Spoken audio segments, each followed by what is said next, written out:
looking at a Frank Miller classic with Dave Gibbons. Imagine Dark Knight Returns and Watchmen creators get together and create a world. Give Me Liberty is that world.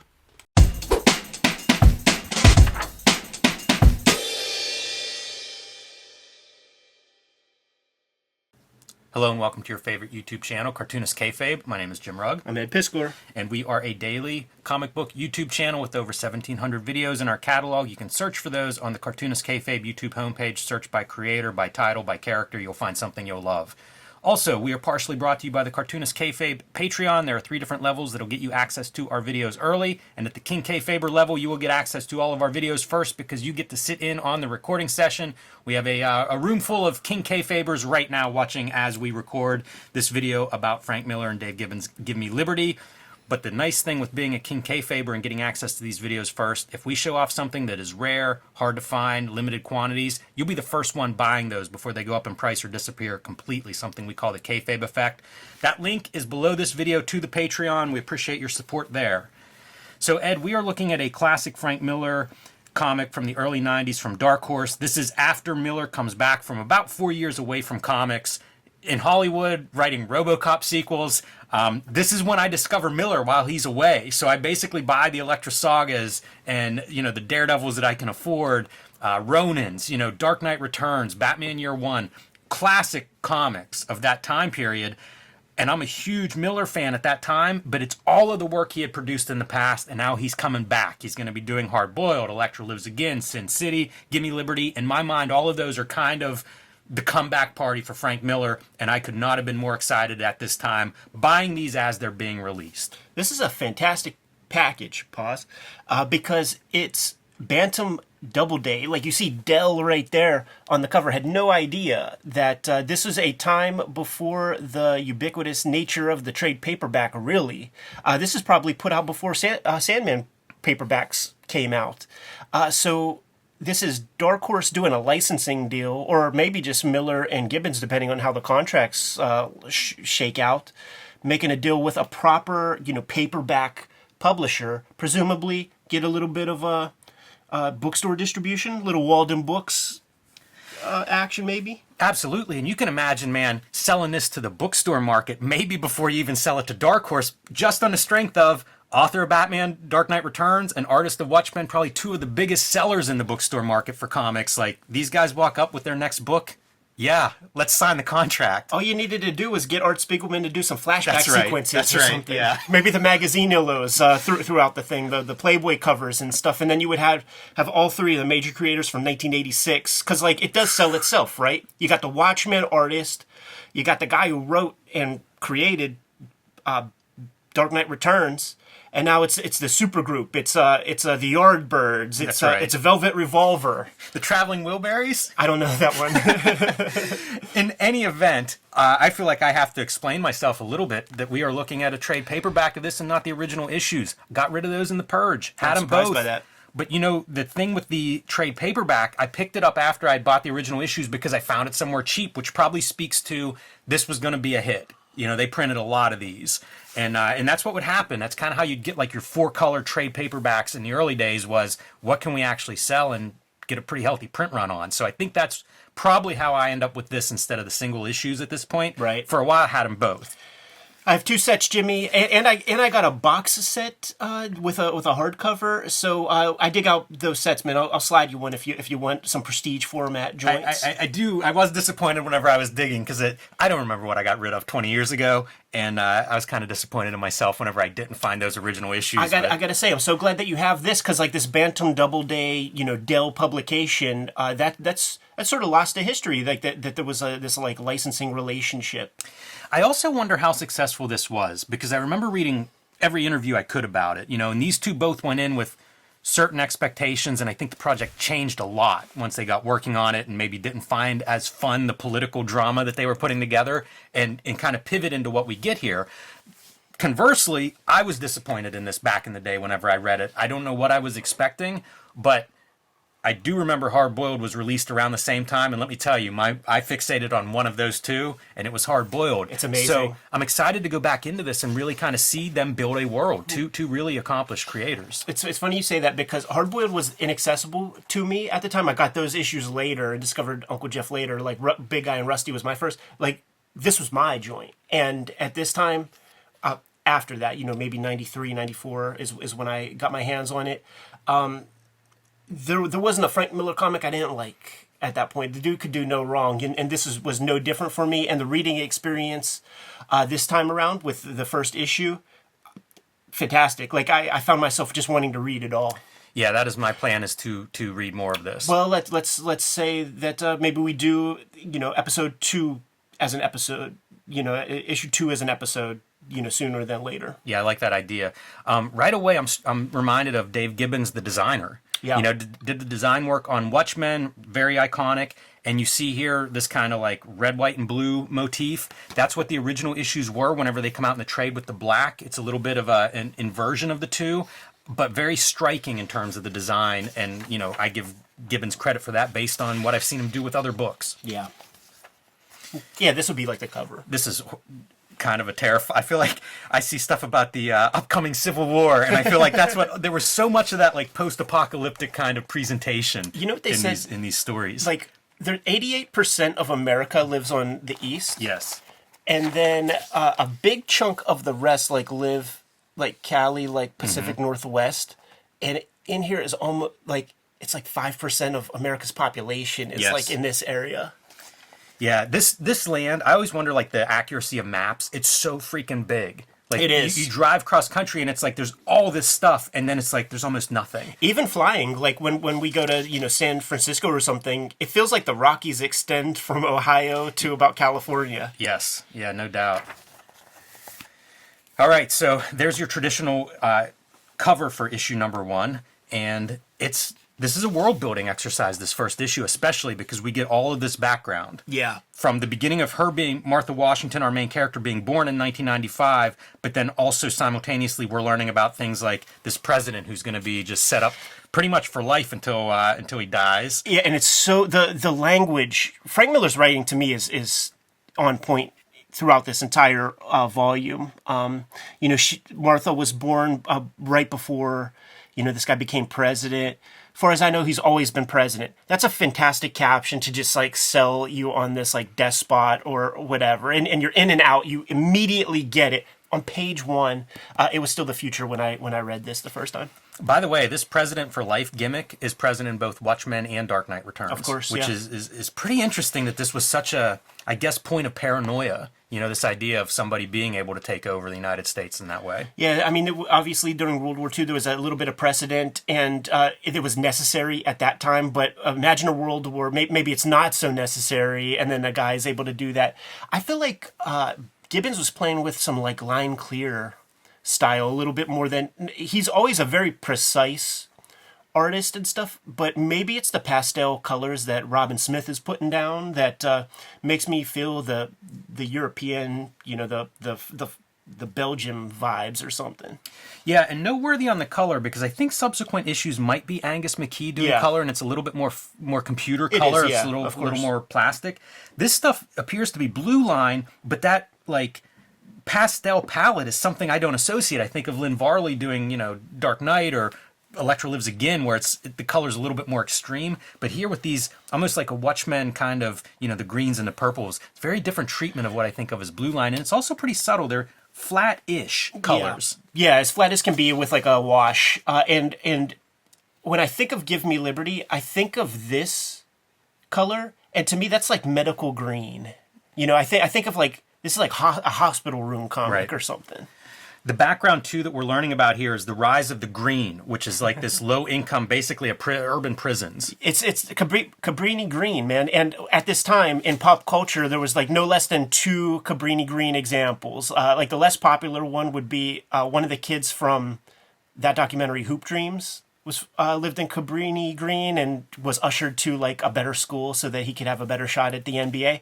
And then, of course, the most famous example from this time period, or very close, was Cabrini Green was the projects where Candyman Jeez. was the sort of urban legend. So like, one of the hardest projects like in America at that time has now been, and that's Detroit, Michigan, would have been replaced now by we have O Block in Chicago at this time, which is the place where like 500 dudes get shot every summer. So that's the analog. This lettering for the years, I dollar. believe dollar lettering. Yeah. I love those kinds of details. To me, that makes a lot of sense. We're going to look at a Walt Simonson tutorial on lettering here pretty soon, and it makes me think of that. Like thinking of like how can you use that lettering to reference things or to have a greater meaning. And I feel like using a dollar number system, that's a pretty good, effective way to do an American dystopian future. Beyond what Miller's even presenting here, the idea that the entire ghetto is inside of one building, that is metaphorical, man. Because like growing up in Homestead, shit would happen where, like, I saw my first person get shot when I was 5 years old, and it was a dude who shot a cop the week before, and he didn't go to like New Mexico to hide. He hid 3 blocks away. You know what I mean? Like the entire ecosystem of everybody I knew growing up was still the area. It might have been like 3 boroughs wide, but it was still like, you couldn't conceptualize going very, very far. And that to me is like the metaphor for that piece right there, where it's like just for real perimeter, confined space. Yeah, and you can see like the chain link fences around it and stuff. Hard not to think about, like concentration camps. Like this is a containment unit. Yeah, of certain people. As the great Chuck D from Public Enemy would say, man, let's take another look at that word project, another word for experiment. The drawing here, it's subdued by the color because it's kind of pushed into the recesses with this being the focal point. But when you take a look, the draftsmanship of fucking Dave Gibbons is so incredible. You got all these bodies laying there in perfect perspective, like well laid out, measured and drawn in terms of like the bunk beds, but they're at all different positions as they sleep and stuff. It feels so organic. It's unbelievable drawing. Also, the children are like separated out, right? Like they get to go home for Christmas for a couple of days. You got your Rooseveltian, your fireside chats, but like bearing no leads with this guy. Art Spiegelman talks about physiognomy in comics. It's like the one place where it really, really works great. And when you have those eyebrows, like that's not a nice guy. Right. Look at this guy. Might as well be the Joker. Cesar Romero as the president in Give Me Liberty. And he's got that little white. I imagine that's like a little bit of coke powder under the nose or something. It is all white underneath his nose. Should be a shadow there somewhere, shouldn't there? How about this for like the little tiny apartment where they're all living with the corner sink, the fold down table, and just tiny. Yeah, it's about 3,000 in Manhattan today. Yeah, it's probably, fair enough. Even seeing like Gibbons is great with depth and perspective. Like drawing this, it's not a real alley because it's not outside. It's almost like these hallways. And we see Martha Washington, child protagonist here, being basically abducted by this guy. Yeah, and it's cool because it's like streets, like inside that building, it's set up like a city, walled garden. Remember seeing a building in China, and it was kind of like that, where it was like several of these like apartment buildings, but I think it was all closed in, and it was like tens of thousands of people lived there or could live there. Totally, I think that's called Kowloon, and in Japan there was this arcade that was in a super giant warehouse, but the interior was built to look like Kowloon.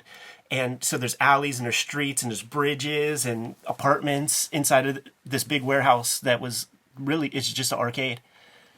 All right, so they drag Martha Washington past this gym into this guy, I guess some bad dude's house here.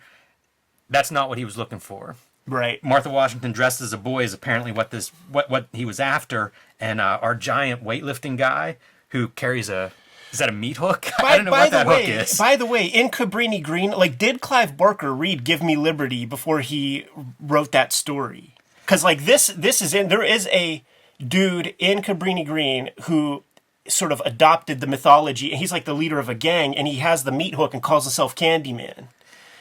Man, that's a dark weapon. Yeah.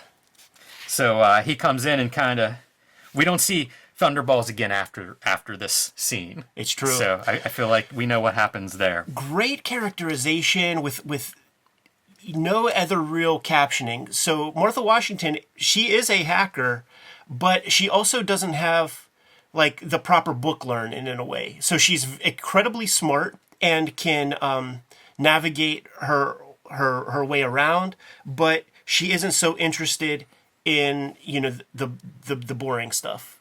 I find this really interesting in that it seems like if I were drawing this, I feel like I'd be drawing kind of a long shot of a room with her at a computer and stuff. This is so economical the way this is presented. So easy to follow. And, you know, 12 panels, if you were drawing full room or whatever, it'd be a mess to look at. Big challenge, man. Like, speaking from the guy who made a computer hacker comic, trying to make that visually interesting is no easy feat. But it is a setup, as you say. We're going to see more of that. But we also get this character, this teacher, who Martha Washington responds to, but also can't understand why is he in the green. Like, he was out, and he chose to come in here to be a teacher here. Yeah. Blows her mind. And I feel like this is life, where you like bump into these people that they're somehow different than everything you've been exposed to. Right. And now like your brain's expanded a little bit. There's a bit of an archetype with that character also, because to me that's Morgan Freeman and, you know, Lean on Me, or like, you know what I mean? Like you have this person with like outside world experience coming into, you know, some sort of area that's in dire straits and getting the kids on track kind of thing. Like certainly in the early 90s, there's like 5 versions of this, man. Tom Berenger, I think, played 1 or 2. Right. Sam Jackson. You can't kill me, I'm your teacher. Quizzes her on, do you know who crossed the Delaware? Do you, Washington? And she guesses the current president, who seems to be the right answer for everything, and misses out on her namesake being the one who crossed the Delaware. Yeah, that's kind a of good a fun moment, you know. It's that thing of not knowing our history, and I think that's a real thing, you know. I think that we all suffer for not knowing our history. Sure. But it sells the dystopian stuff because she uses the current president as the answer for everything, and usually can score a B. This is another good piece of political commentary because, like, of course, pipe in the nationalistic, jingoistic stuff to the people who have the least. You know, like what is the makeup of our soldiers and stuff like that. This is such a great economical piece of storytelling too. It really reminded me of like Starship Troopers, but it really kind of sets a tone for what this political military agency is. And you see it's overimposed with, you know, mom hates the Peace Force, her brother went there, never came home, might be dead. You get all of that in really less than a page worth of material. Like these aren't even half pages for these 8 panels. I also like, this is a future story. Let's update our 3:4 screen ratio into a wider screen. Right. Which feels great because, I mean, I still see people do the old monitor panel and it's like, I don't know, man. This is what our screens look like now. Maybe even wider than this, but pretty forward thinking, I think, in the early 90s because my TV was still square in the early 90s. Right. And, you know, it's funny because, like, it was on my Instagram 1990 conversation with Georgia Lucas, Steve Spielberg, talking about this future high-def television technology that was still 10 years away in 1990 when they were talking about it, but they were explaining this. Yeah, and here's our teacher who has really made friendship with Martha, given her a sandwich that tastes great, but beaten up, had a run-in with the guards the night before, and she just can't understand, like, why he keeps, why not if you can get out, like, why aren't you out? Right. That's actually... yeah, there's a lot of good ideas. That's that's that progressive stuff. That's like the little rich kid that went to Africa and like never came back because they think he might have gotten like eaten by the tribe or you know what I mean. Like he was a missionary, the missionary kid. Fairly recently, it's like these doe-eyed, misguided do-gooders that they can't hang. At Biscore here, going to have a solo art show with all the best hip-hop family tree artwork at the 707 Gallery in downtown Pittsburgh from April 6th through the end of August. If you're going to be in town, make sure you swing through downtown Pittsburgh, check out that art show. I also have the Switchblade Shorties daily comic strip that I'm presenting to you on all of my social media platforms, and there's a dedicated webtoon where you can get the latest Switchblade Shorties comics. Hip Hop Family Tree Omnibus, 40% off on Amazon right now. X-Men Grand Design Trilogy trade paperback. 3 flavors of Red Room. Crypto Killers trade paperback. Trigger Warnings, and The Antisocial Network. Jimmy has Street Angel, Princess of Poverty, Street Angel, Deadliest Girl Alive. He's self-publishing some stuff. True Crime Funnies, Black and White Zine, and the 1986 zine are available at his website, jimrugg.com. The Jim Rugg Hulk Grand Design is out of print in its Treasury Edition format, but it's coming to you soon in trade paperback. Now that we're done paying the bills, let's get back to the video.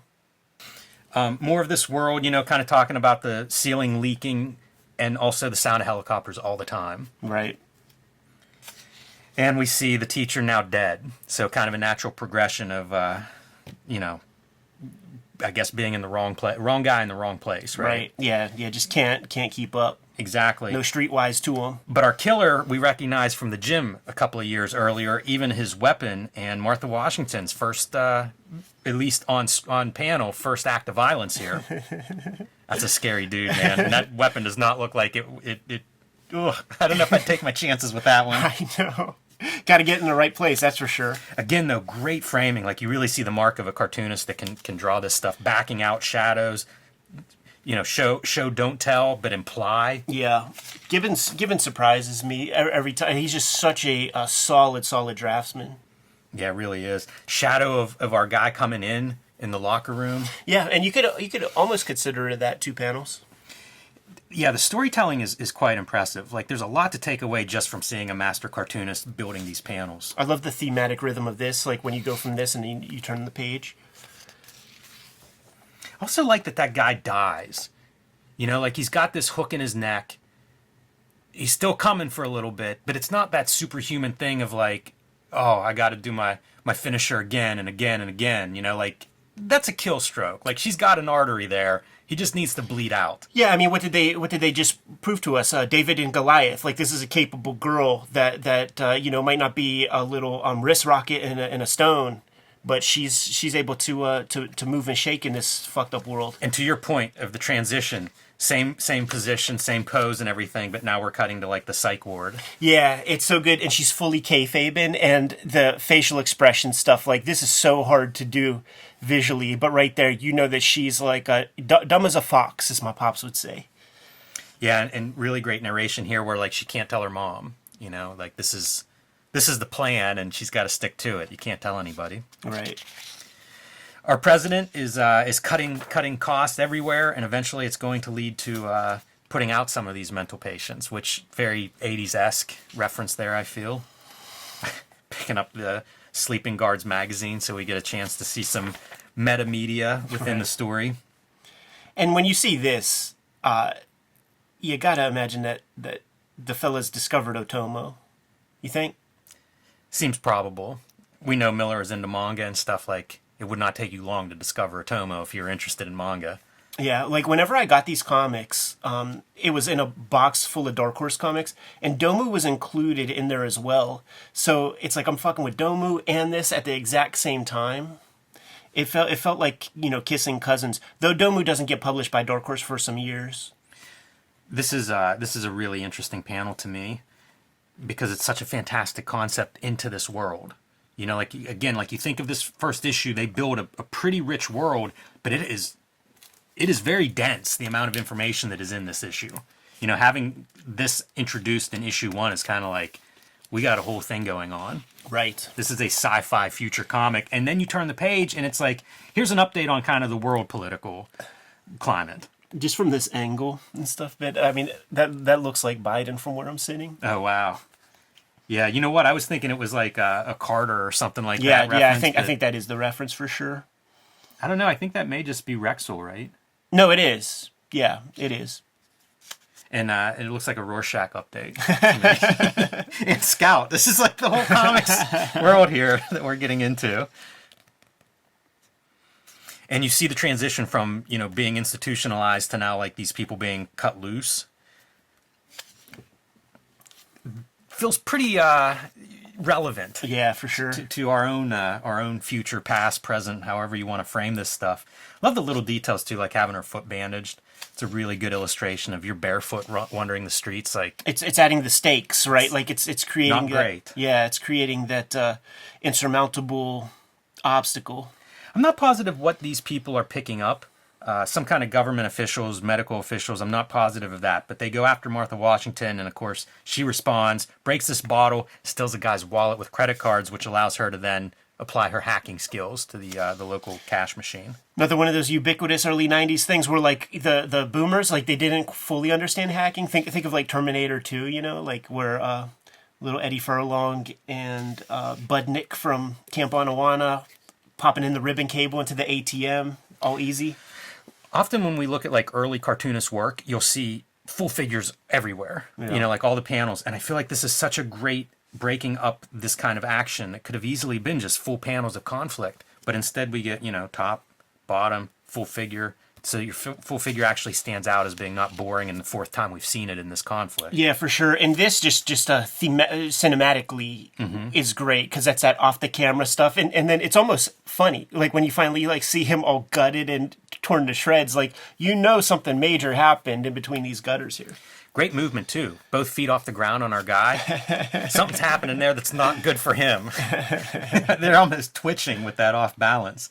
And of course, it's police state. So here they come around the corner. She's running away from that stolen credit card cash machine with cash in hand. Just one step ahead. Cat following her around through most of the issue as well. Howard Johnson Neeson, President of the United States. What happened to Rexall?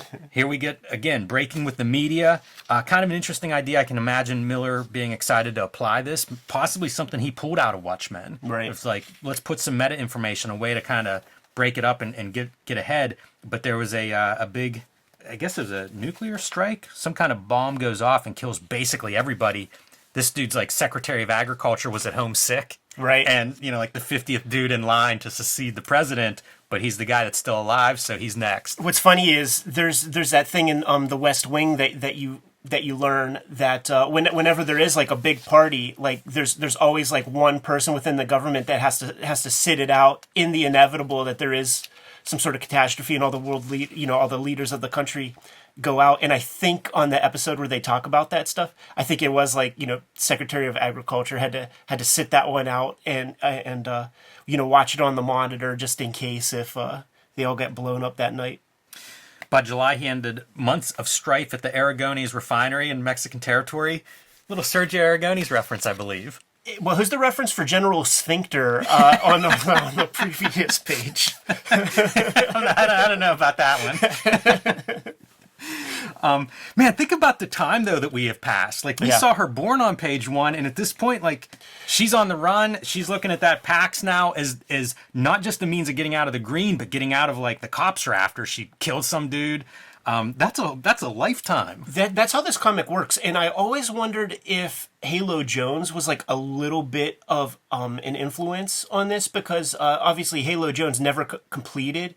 I think there were 3 books, but every time you see Halo Jones, like she's in a fresh book, like there's a major evolution that takes place. And that's how Martha Washington works, like in subsequent issues. And you can always tell, like she's got a different hairstyle in every miniseries, and she has a different set of superpowers, basically, in every issue. Like a lot of time transpires, and she accomplishes a lot of stuff. That's a conceit of the Martha Washington saga.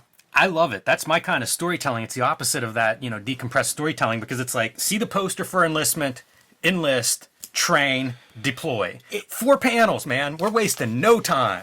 These guys, they know where their bread is buttered, or however that phrase goes. And Miller and Gibbons, they do not have to be, and they are, and they never have been since, part of the monthly comics rat race. And what you're describing, like the sort of antonym of what you're describing, really is that. It's the monthly comic that churns slowly.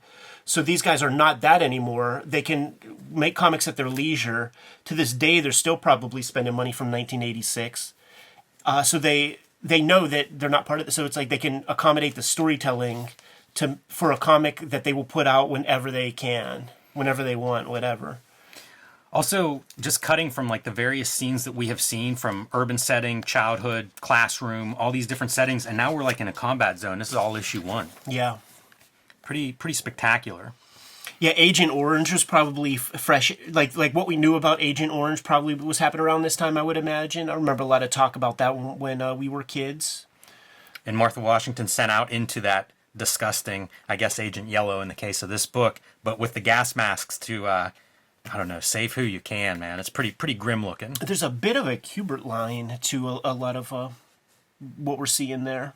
Yeah, I always find it interesting because I think of Gibbons as really kind of like tight in his Precise, drawings. yeah. And so when he gets into like organic stuff, I think there's a Swamp Thing sample page out there Yeah, somewhere there that is, I've yeah, seen of yeah, his. yeah. And it's such a, you know, I mean, It's too precise for what it It's so is. different than something like I think of Bissett as being that organic guy. You know, this would be a very different jungle with a Steve Bissett drawing. Yeah, it's all drawn. You know, it's kind of like when we looked at the Michael Golden Artist Edition, and you know, with a pen he draws explosions. He doesn't spatter or use a sponge or anything. These are all very deliberate pen lines, drawing in the little, you know, solar flares or whatever. I love the details of the mud boots. That's Yes. something that, to me, first thing I think of is Jack Davis Me too. doing war comics in the 50s. Me too, man. And that, you know, that's come up in conversation with Gibbons when we did shooter interviews with him. You look behind his shoulder, you see the EC Russ Cochran hardcovers. And by the way, wordless spread. Yeah. You know, it's a great quiet moment after a couple of pages of combat and horror. 4 splash pages. You know, like we're opening up the storytelling possibilities now. This is such a fantastic comic because these guys rooted in pulp. They can call their shots. They're still steeped in that stuff, but you know that doesn't mean you can't be formally experimental and play with certain things. Like obviously Miller will go in this direction with Sin City for sure. Yeah, I wonder how tight scripts were and things like how much is Dave Gibbons' contribution to some of the storytelling choices like through this kind of sequence. I will often make fun of crying in comics, but I love it here where it goes from like full on like this is just emotional outburst to okay, putting it back together and wiping the tears away. I feel like that's a pretty good use of tears in terms of like you're actually seeing something happen between those two pages. Yeah, you see this green, this medical green. It's literally it's everywhere. Yeah. You know, hospital room green. This particular image, the way the hand is foreshortened and it's kind of bent at such a tight angle and stuff. You look at that black and white, I almost start to think of Ben Mera when he's playing with that kind of style. It's a good call. Yeah, one of the things I like in Ben Mera and I like in what? Gibbons is the clarity. Go back real quick, man. Like, dude, that says it all, right? Like, you don't have to show the full body. Like, that's enough. And I don't think this way. Right. You know, like this is stuff that I want to take and apply. It adds depth to your panel, but it also applies horror of you know, like if you just drew it from here, there are many fewer people in this room. Right. You know, this is letting you know like there are bodies and just destroyed bodies. Full on Walter Reed. It's like every horror story you hear about, like going to Walter Reed and just seeing, you know, half skeleton guys who are still alive and stuff like that. This is pretty cynical. The advertising on your war helicopters. And it's Fat Boy Burgers. You know, the name of one of our atomic bombs. Well, This is Fat Man. a wild sequence here. A fellow soldier has been impaled, like he's dying. Right. She puts him out of his misery. That's something. It's another great character piece, right? That just shows that you know, you can read into it any number of ways. To me, that is like grace, Mercy. yeah, mercy. Yeah, I mean, you know, I grew up on and near farms and hunting and things like that. Like you see stuff like this, not with people, but Right. it's a reality. It's a pretty nuanced thing. I'm kind of surprised to see it honestly come out of Frank Miller's pen. Sure, yeah, but it's a great, you know, it's a page. I was trying to break this down in my mind because, well, for the purposes of today and everything like that. But one of the big takeaways of this issue was just the way that they were able to sell this character so well without pretense or pantomime or opera. You know, too much theatrical bullshit. It's really pretty solid. And now we get our twist here at the end of this issue, and that is that some of these soldiers are there to burn down this forest. Yeah, kind of like a Me Lie kind of thing, you know, like, and you know, it's not quite Kurtz. We did a Martha Washington Christmas special that has like a Kurtz kind of character, but it's more like a Me Lie kind of dudes going into business for themselves. Well, and presumably working for somebody. Yeah. And we see Martha Washington's been shot now to the point that she's hallucinating things. past PTSD perhaps coming to the surface, but not dead yet, and takes these guys down enough that whenever the soldiers do come through, some of these guys still alive, including Martha Washington. Right. And the narrative has changed. Like, she's being praised for her accomplishments. She's a hero. And stuff. Yeah, and there's the bad guy. He survived. And what a great ending to an issue, right? He puts his hand on her and says, look, play ball. Let's both be war heroes here. Yeah, don't give me any shit. And that's the end of the issue. How could you not want to read? One of the things Miller often does is repeat phrases. Yeah. And to the point now, I think it's gotten almost like a poetry kind of way of writing, but I feel like it's so effective here. The callback to a traumatic moment from her childhood, and now she's here comes another one. He used it to great effect back then. You say poetry now, I thought you were going to say parody, because when people are doing take your pick. Frank Miller parodies, like that's what they lean on, and just read that new Ronin. But fantastic comic here. It's a heck of an issue. Again, I read this in 92, 93, whenever it came out. Did not connect with me. Rereading it this week, probably the first time in 30 years.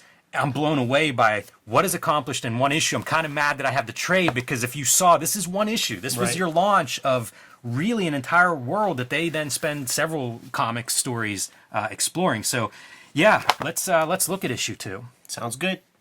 Kayfabers, like, follow, subscribe to the YouTube channel, hit the bell so that we can notify you when new videos are available. Jimmy and I are on the road to 100,000 subscribers, so if you have not done so yet and you enjoy our content, please subscribe to the channel. Helps us out a lot. We have a Patreon where the King Kayfabers on the Patreon get access to all the videos before anybody else, mitigates the kayfabe effect, and is another way to support the channel. Ultimately, however, our books are the way that we're able to keep bringing you these videos on the regular. Jimmy, please let the people know what you have out in the wild, man. Yeah, best thing to do for my latest comics is patreon.com/JimRugg. It's where I've been scanning and posting pages as I do my self-published stuff. In comic shops, you can find Street Angel, Princess of Poverty, and Street Angel, Deadliest Girl Alive. These are my 2 Street Angel collections. All the Street Angel comics are in these 2 books from Image, so you can get them wherever you get Image comics or books.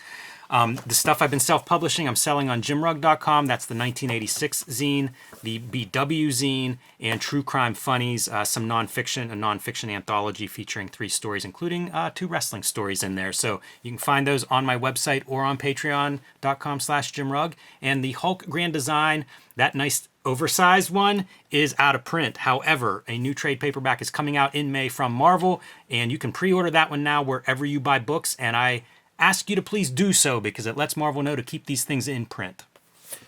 Going to have a solo art show here in Pittsburgh at the 707 Gallery, downtown Pittsburgh, beginning April 6th. It's going to be up through August, so if you are swinging through Pittsburgh, check it out. I don't think that there's any charge to check it out, and it's all of my best hip-hop family tree pieces presented to you as beautifully as we can possibly do it. So this is the daily strip that I've been working on for 2024, presenting it to you on all of our social media platforms. There's a webtoon platform and such. Stay tuned for news on this in the future, and I present material ahead of time on my own Patreon. Hip Hop Family Tree Omnibus. You might still be able to get it pretty cheap on Amazon. It was like 40% off fairly recently. Best book I made to date. Bunch of extra pages. If you got the original Hip Hop Family Tree, there's almost 200 pages worth of stuff in here that you haven't seen yet. The X-Men Grand Design Trilogy trade paperback is in the wild right now. We recently released Red Room Crypto Killers trade paperback. Contains 4 self-contained stories in the Red Room universe. There are 2 other Red Room trade paperbacks. Once again, each of these all contain self-contained stories, so you can start at any place, and if you dig the material, then by all means, check out another Red Room comic. Once again, the books are the most important way to support the Cartoonist Kayfabe channel. But there are some direct ways to support this YouTube channel. Jimmy, let the people know. You can subscribe to the Cartoonist Kayfabe e-newsletter at the links below this video. We'll keep you up to date on new releases and upcoming appearances. You can also buy Cartoonist Kayfabe t-shirts, merchandise, hats, mugs, stickers, and more at our spread shop. That link is also under this video. There you have it. All good ways to support the channel. Give them those marching orders, Jimmy, and we'll be on our way. Read more comics.